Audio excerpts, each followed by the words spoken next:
अस्सलाम वालेकुम, मैं हूं आबिद अंदलीब। पीडीएम का जो जलसा है कराची का वो जारी है और उसमें जो सबसे ज़्यादा मौजू है वो यही है कि पाकिस्तान फ़ौज को टारगेट किया जा रहा है। इस दौरान एक बड़े ही हैरानकुन किस्म के इंकशाफात हुए। GNN TV पे एतजाज़ अहसन साहब ने किए कि नवाज़ शरीफ साहब की जो तकरीर है वो सिर्फ़ और सिर्फ एक ब्रिगेडियर की फ़ोन कॉल की वजह से जो है वो रुकी है, वो नहीं हो सकी।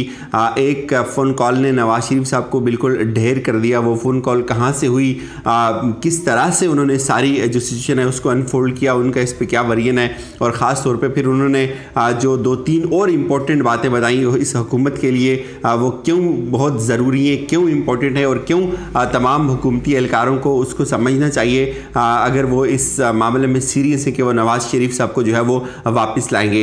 एक और बड़ी इंपॉर्टेंट बात उन्होंने ये भी की कि जो शहबाज शरीफ साहब हैं वो जो इस वक्त जेल में हैं, उन्होंने ख़ुद अपनी ज़मानत की जो दरख्वास्त थी उसको वापस लिया। वो ये कन्फ्रंटेशन नहीं चाहते। ये 3 इंपॉर्टेंट बातें हैं, इस पे बात करेंगे। इस वक्त जो जलसा है उस पर जैसे ही वो जलसा अख्तिताम तक पहुँचेगा उसमें जो मैटर करेगी डेफिनेटली वो मरीम साहिबा की तकरीर है, जो मौलाना साहब की तकरीर होगी, बिलावल की तकरीर होगी। इन सब का आपको पता है इनका कंटेंट क्या होना है। लेकिन वहाँ भी आज जो कुछ जगहों पे बड़ी बदमज़गी देखी गई, मज़ार कायद पे जो हुआ, इस पे ज़रूर बात होनी चाहिए कि कौन से ये लोग हैं, किस मिजाज के ये लोग हैं। इनको इतनी इथिक्स नहीं है कि हर जगह का अपना अपना एक तकद्दस होता है और हर जगह का अपना अपना एक जो है वो डेकोरम होता है।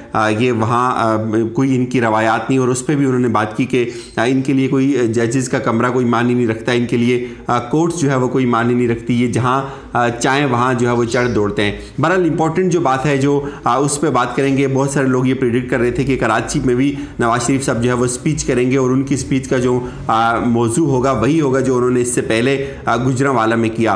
कराची की स्पीच क्यों नहीं हुई, इसके हवाले से मुख्तलिफ चेमो गई हैं। नून लीग का इस पर वर्जन ये है कि नवाज शरीफ साहब का जो है वो गला ख़राब हो गया था, तो शायद इसलिए उन्होंने स्पीच नहीं की। हालांकि ये मेरे ख्याल में कोई इतनी बड़ी लॉजिक नहीं है कि आपका अगर गला ख़राब हो गया तो आप कोई स्पीच जो है वो नहीं कर सकते। बहरहाल ये बात समझ नहीं आने वाली। लेकिन इसका जो दूसरा पहलू है जिसको अनफोल्ड किया एतजाज़ अहसन साहब ने, वो बड़ा हैरानकुन है। उनके बकौल नवाज शरीफ साहब की स्पीच जो है वो होनी थी। उन्होंने अपनी स्पीच को जो है वो तैयार किया हुआ था, लेकिन बिल्कुल एट द 11th आवर उन्होंने ख़ुद अपनी जो है वो अपना नाम वापस लिया। और उसकी वजह उन्होंने ये बताई कि उनको जो है वो एक फ़ोन कॉल गई है GHQ की तरफ से, जो है वो एक ब्रिगेडियर ने उनको कॉल की और उसकी वजह से जो है वो नवाज शरीफ ने अपनी तकरीर नहीं की। इसके साथ साथ जो उनका मौक़िफ़ ये था कि जो शहबाज शरीफ हैं वो इस वक्त जो है वो मुफाहमत चाहते हैं, वो इदारों के साथ जो है वो मुलाकातें करना चाहते हैं, मुख्तलिफ लोगों के साथ मुलाकातें करना चाहते हैं। और इस बात का अंदाज़ा आपको शहजाद अकबर साहब की जो प्रेस कॉन्फ्रेंस है उससे भी हुआ होगा। उन्होंने उसमें ये कहा था जी कि शहबाज शरीफ साहब जो है वो बताएं वो किससे मुलाकात कर रहे थे। अब ये जब इस तरह की चीज़ें डेवलप होती हैं, एक तरफ हुकूमत है, एक तरफ अपोजिशन के कुछ वो लोग जिनके ऊपर केसेस हैं, और फिर हुकूमत के ही लोग जब इस तरह की बातें करते हैं, क्या बताएं आप किससे मुलाकातें कर रहे थे, तो फिर एक तीसरा तासुर ऑटोमेटिकली यहाँ जन्म लेता है कि हुकूमत इस सारी एक्टिविटी से बाहर है और कोई तीसरी कुव्वत है जिसके साथ जो है वो मुलाकातें हो रही हैं। मैं ज़ाती तौर पर ये समझता हूँ कि शहजाद अकबर साहब को ये बात नहीं करनी चाहिए, किसी भी हवाले से नहीं करनी चाहिए। अगर उनकी कोई मुलाकात हो रही है तो उनको अपने तौर पे इस बात को इन्वेस्टिगेट करना चाहिए कि कौन मुलाकात कर रहा है और क्यों मुलाकात कर रहा है। ये पब्लिक का क्वेश्चन नहीं है। ये आप जब हुकूमत में बैठे हुए हैं तो आपको ये बात बजाय शहबाज शरीफ से पूछने के उनसे पूछनी चाहिए जो मुलाकातें कर रहे हैं।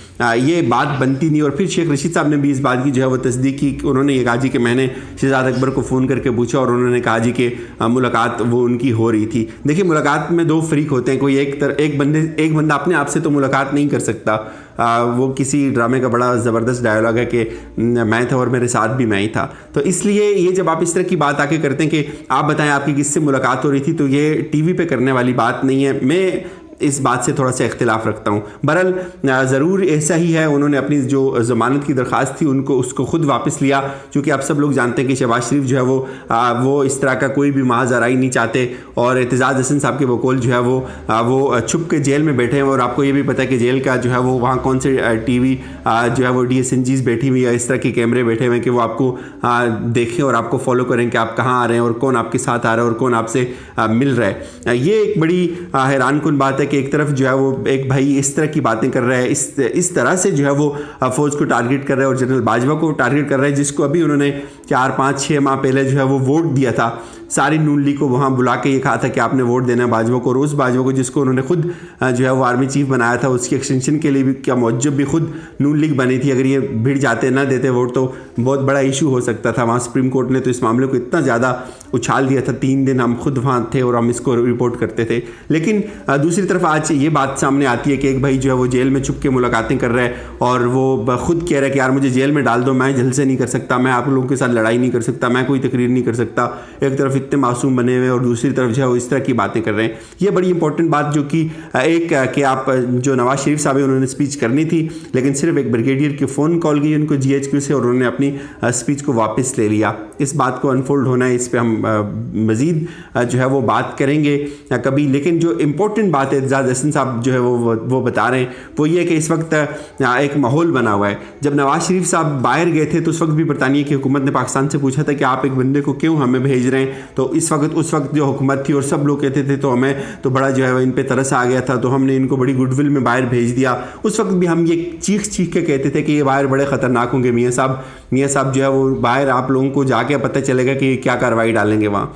ज़ाहिर है हमारी इतनी शायद पजीराई नहीं होती, जो ऊपर वाले लोग होते हैं उन्होंने बहुत सोच समझ के कुछ किया होगा, लेकिन जब उन्होंने जिस बंदे ने जो सोच समझ के किया था अब उसको अंदाज़ा हो रहा होगा कि उसने कितना सोच समझ के किया था। अब हो गया रहा है, नवाज शरीफ साहब ने इनको प्रोवोक किया, उन्होंने इनको गुस्सा दिलाया, उन्होंने तकरीर की और उन्होंने इनको तकरीर में जो है वो सही तरीके से मान दिया। और अब जब इनको भी गुस्सा आया इन्होंने वही बातें शुरू कर दी। कोई आके ये कहते जी कि नवाज शरीफ वापस आए, खान साहब ने खुद कहा कि आओ अब मैं आपको देख लूँगा मैं आपके साथ क्या करता हूँ। फिर कोई ये कहते जी कि आप तो वाजिबुल कत्ल हैं, कोई ये कहते जी कि आप इनको छोड़ेंगे नहीं और इनको जेलों में डालेंगे।